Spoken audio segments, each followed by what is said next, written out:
Welcome everybody to this week's episode of the Mountaineer Podcast. Welcome back from spring break.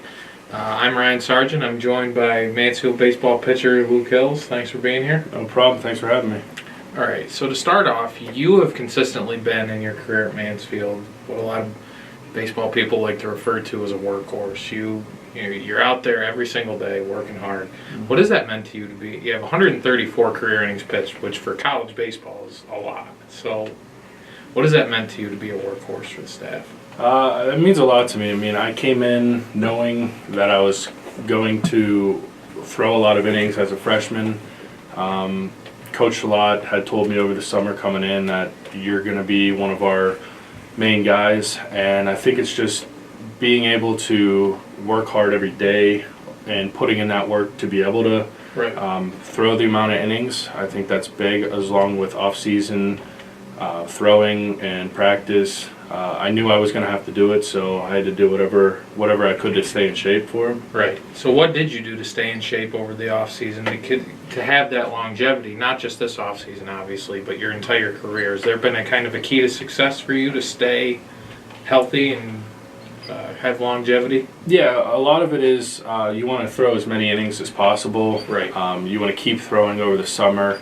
Most of the summer seasons I threw about 60 to 70 innings during that 3-month period, coming back into the fall and throwing it more in the fall with a little bit less than usual, just to kind of give your arm a break, because it's hard to throw continuously all year round without any type of break. So the more you throw, I mean, your arm is going to get stronger, and as long as you don't have any big injuries, it'll stay healthy, as long with getting in the gym and running and staying in condition. So now, in your career at Mansfield, you've really been part of some big historical events, and one of them being the back-to-back no-hitters against Kutztown.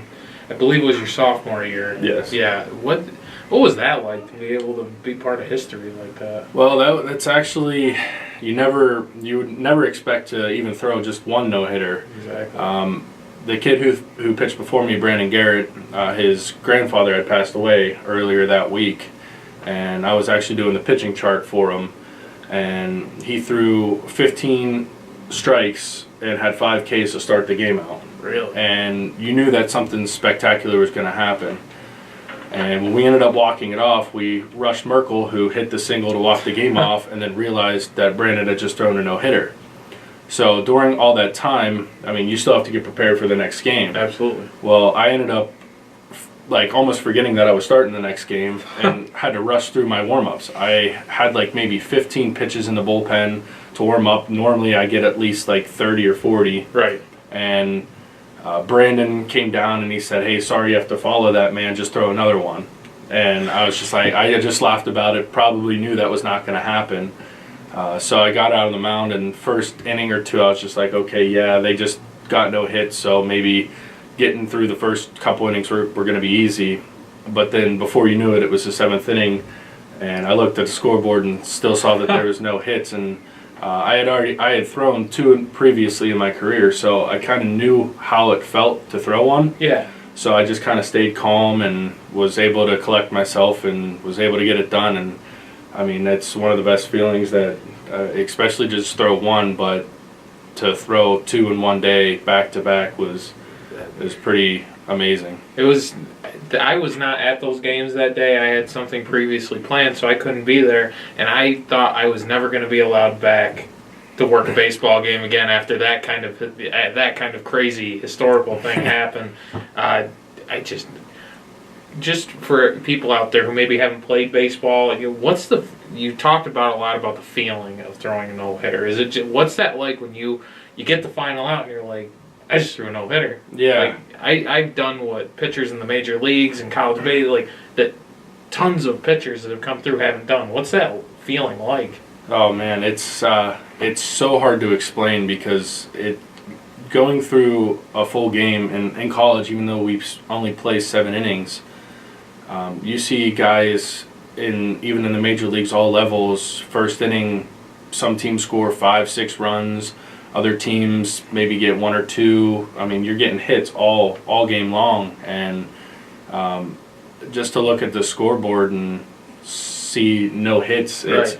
it's kind of like you finally got to the point where you did something for a purpose. Absolutely. And it's one of the greatest achievements to be able to do that.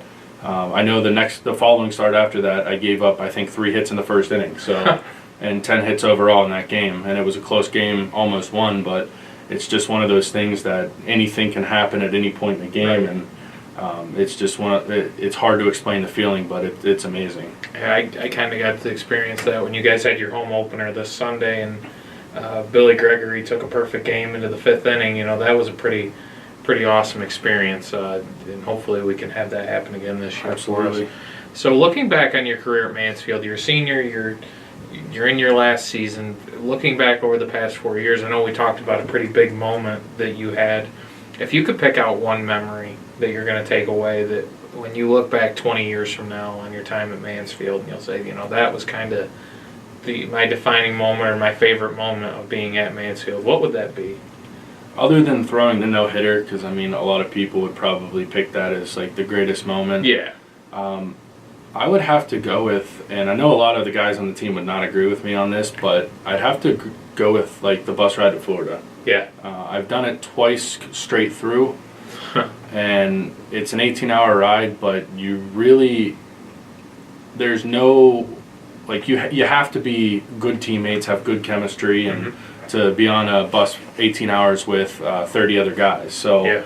It's one of those things where, like, you really see your closest friends for that amount of time. You see those guys every day, and I wouldn't take that back for anything. I know it's a long drive. Not a lot of people like it, but it's just one of those things it's just, to me, one of the things you just can't take away. Yeah. Now, of those 30 guys, one of them is Harry Hilson. He's had a huge impact on the Mansfield baseball program as a whole, being here for as long as he has. What's it been like to play for him in your time here? You have times of really good, times really bad. That's with any coach you play for. He really does a good job with getting us practice time, getting us time in the weight room, in the gym. A lot of good things come out of it.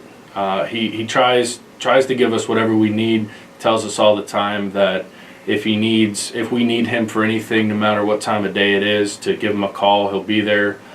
He's very good with answering his phone. He always has his phone on him, always has it pulled out. So he's there for you. He's there for us, and he's without him. He's the head guy, so without him, I probably wouldn't have been on the team. Right. Now, before the season, he had a hand in naming you one of the senior captains, along with Owen Lukens, who we had on earlier this year. What did that mean to you? After 4 years of hard work here, you're named a captain. What's that feeling like? It's a big responsibility. I feel. In my previous 3 years here, we actually did not have any senior captains that really pushed everybody and kind of got us to the point where we need to be.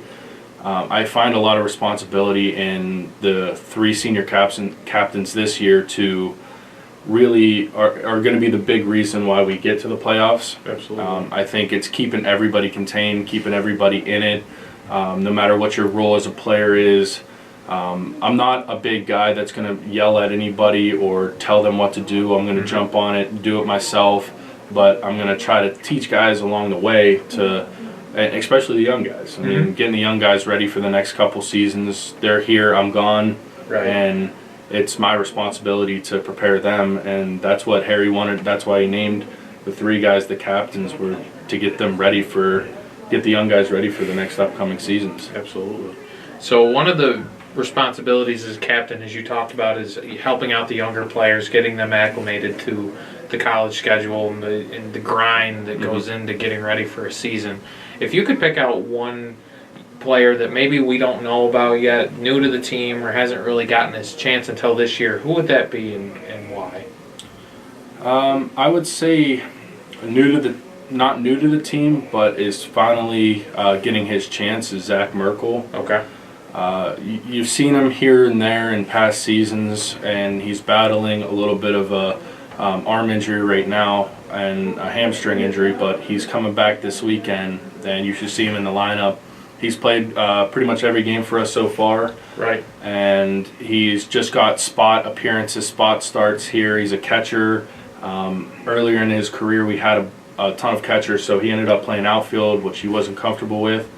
And I think he's really going to be a huge help for us this year, who a lot of teams haven't seen yet, really. Right. I think that's one of the guys that are going to get the spotlight this year. Absolutely. Now to get into more of the fun questions that we have here on the podcast. Who's the funniest teammate you've ever played with? Like, if you could pick one guy. The funniest teammate,